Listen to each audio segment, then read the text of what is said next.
Good afternoon, everybody. Big Mike back here with you once again.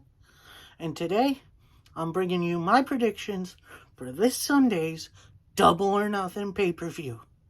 So, grab yourself a drink, grab yourself a snack, sit back, relax, and let's do this. So far, it's going to be a long one. Let me preface that. We're going to have ourselves a long show. So far, first and only match on the pre-show, or the buy-in, if you want to call it that. It's a bit of a tag team debut. So, first we got Tony Nese, Long Island's own, woo woo woo, as he teams with Smart Mark Sterling, who's been his manager, and is in a bit of a cast right now, so we'll see what happens there as they take on the debuting Hookhausen. That's right, Hook, the handsome devil, Taz's baby boy, teaming up with Danhausen. And they kind of did Danhausen a little dirty in his debut, having him lost to Tony Nese in seconds. So I do believe Hook and Danhausen will get the win here. Will they keep teaming in the future? I kind of hope so, because the dynamic of these two could be really fun to watch on a week-to-week basis. I'm in. Let's do it. Let's see. I'm going to try to ballpark where these matches go, because there's a lot of matches on this card. So, I believe we're going to kick off the main card with the Owen Hart Women's Tournament. Now, if you don't know, AEW has been putting on two tournaments, one for the men, one for the women, to honor the late Owen Hart. As Martha Hart brought this to the forefront for AEW, and the tournament has been a lot of fun so far. So, for the women, it's interesting because we still have one more match on Friday to determine the finals, as it's Ruby Soho versus Chris Statlander. I would like Ruby Soho to win that, as much as I really like Statlander, especially in her new non-alien gimmick, I guess. I don't know what to call that.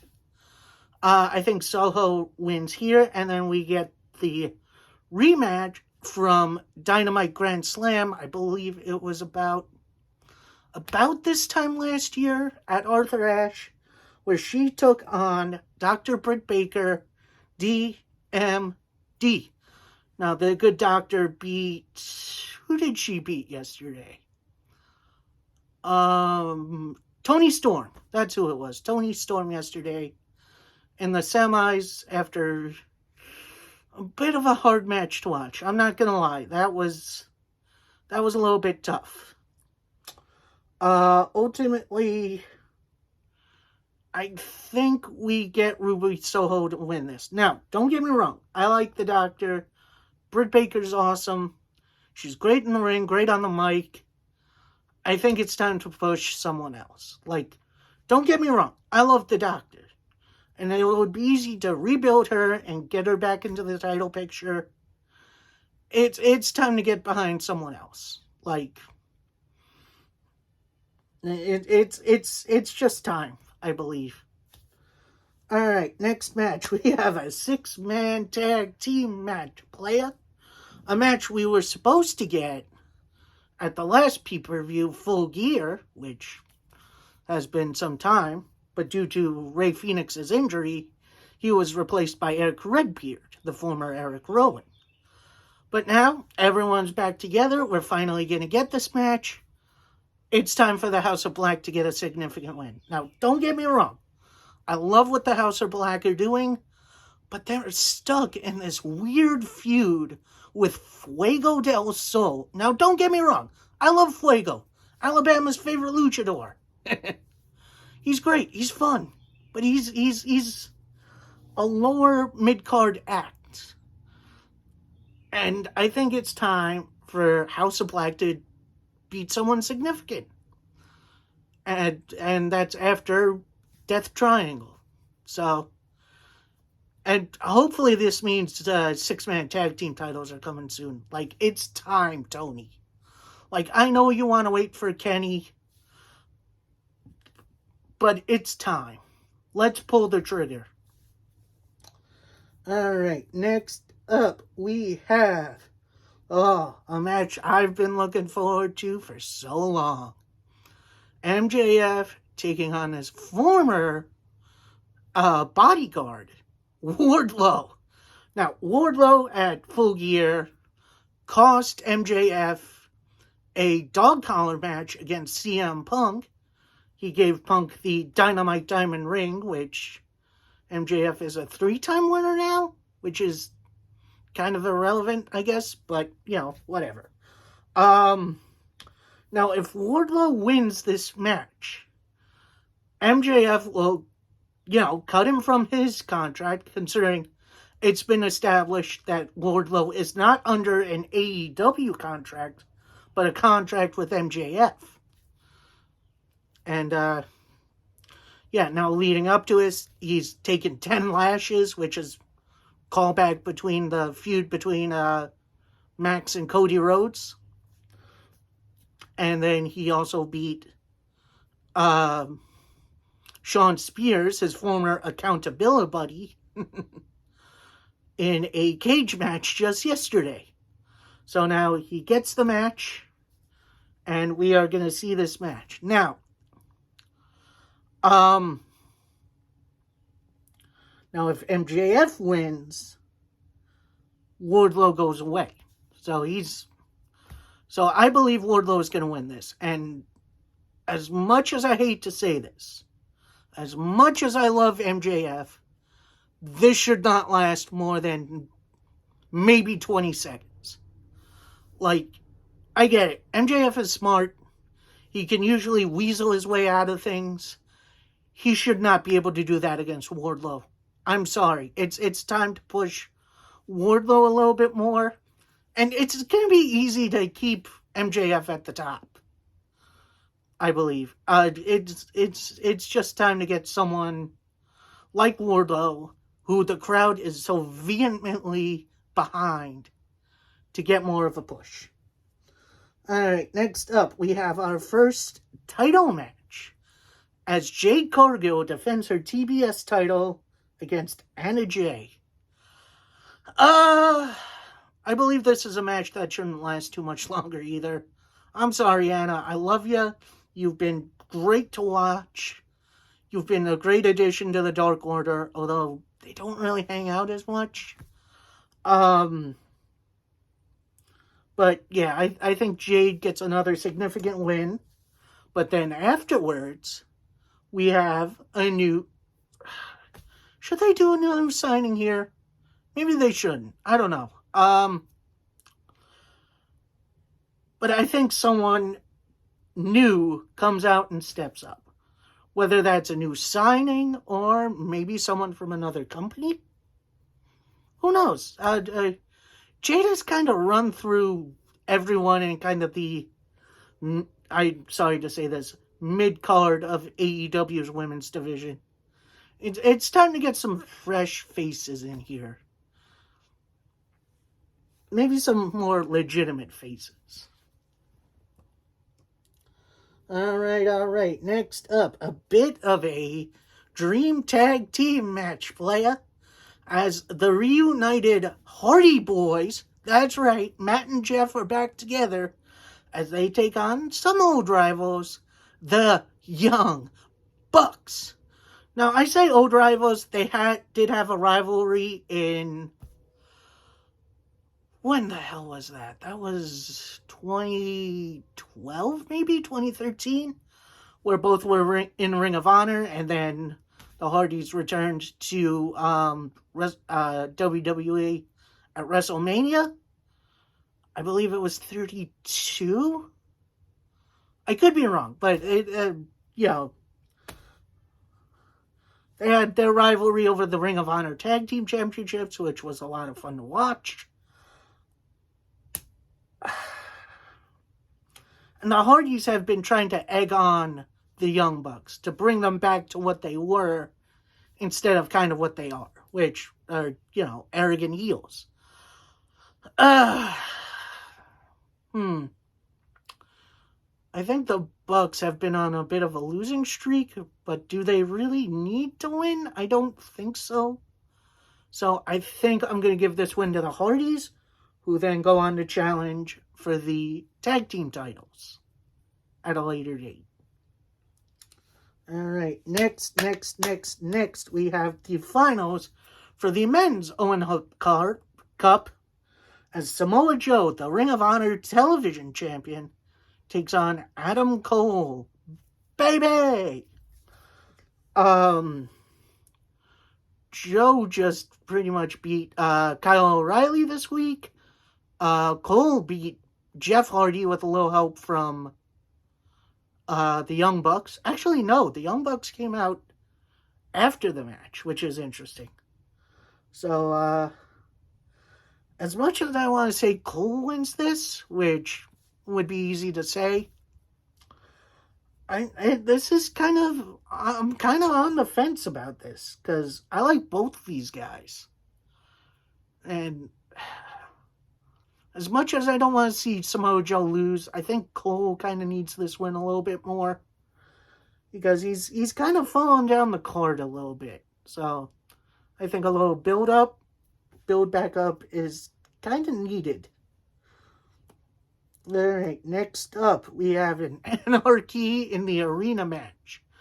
Basically, 5-on-5, I believe. As we got the Jericho Appreciation Society. Yes, Chris Jericho has another stable. It's Jericho himself, Matt Maynard, Angelo Parker, the former 2.0, Daniel Garcia, who is a real surprise that he's in here, and Jake Hager, as they take on Eddie Kingston, Santana Ortiz, and 2 members of the Blackpool Combat Club, as it's John Moxley, and it's said to be Bryan Danielson, but last Friday his leg got caught between the ramp and the ring, and so that might have done some damage to his leg, so maybe he's not here. Also, we got Wheeler Yuta in Japan taking part in the Best of the Super Juniors. Good luck to you, sir. So yeah, I don't know if we're going to see a late replacement or not, but I think Kingston, Santana Ortiz, and the Blackpool Combat Club need this win a little bit more than the Jericho Boys. I'm sorry. I think anyone on that side but Jericho can really eat a pin, which I'm totally fine with. Like, I think to keep the momentum of those guys, and then maybe when Wheeler Yuta comes back, we see Kingston, Santana Ortiz take on the full might of the Blackpool Combat Club, which I'm here for. I would love that. All right, next up, we have the women's title match, as Thunder Rosa takes on Serena Deeb. Deeb has been pretty impressive in the ring as of late, not so much on the mic. And I don't see Thunder Rosa losing so soon, considering she just won it, I want to say it was last month. So I think she's going to keep it here. And we'll see what happens down the road.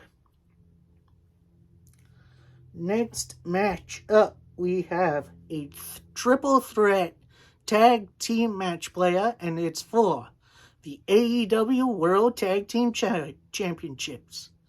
As Jungle Boy and Luchasaurus, Jurassic Express, take on not only Team Taz, Ricky Starks, and Powerhouse Hobbs, but also the sort of Franken team, but also kind of works team of Keith Lee and Swerve Strickland, which, honestly, I'm kind of surprised they work together so well, which they really do.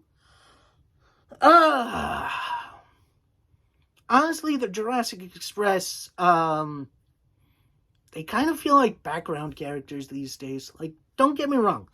I love Jungle Boy. I love Luchasaurus. I love their being managed by Christian. I think it's time for something different for Jungle Boy. Like, don't get me wrong. I love the group. I love the visuals between them. And I think this is the night they lose their titles and then maybe split. Now, whether that's due to Christian Cage costing them, or maybe Luchasaurus walks off and we see, Jungle Boy and Luchasaurus feud, which, I'd be okay with. The winner, as much as I like Keith Lee and Swerve, I think we need to give it to Team Taz. Like, seeing Ricky Starks with not only the FTW title, but the AEW tag team titles on his shoulders, and then have Powerhouse Hobbs with the other strap, I think that would work. Like, these two young men have been putting in the work day after day for this company, and I think it's time to crown them. Now, would that be a little too fast? I don't think so. I think they're a pretty well-established tag team at this point. Alright, are we... Yeah, we're up to our main event of the evening. Match I never thought I'd even think about in 100 years. For the AEW World title, as Adam Page, the Hangman, the World Champ, defends against CM Punk. Like, this is the most tossed up I've ever been in our predictions. Like, I love both these guys. The stories being told by both of them have been really good. Like, Adam Page out here having great matches against Bryan Danielson, against Lance Archer, against Kenny Omega, against a whole slew of great challengers. Has the reign itself been a little, yeah, kind of a little. But I don't think it's quite time to crown Punk. Like, don't get me wrong, I would be okay if Punk won here. But ultimately, I think this is going to be another notch in the belt for Hangman Page. But I do think his next challenger might be the one to take him down. A young man from Long Island, New York.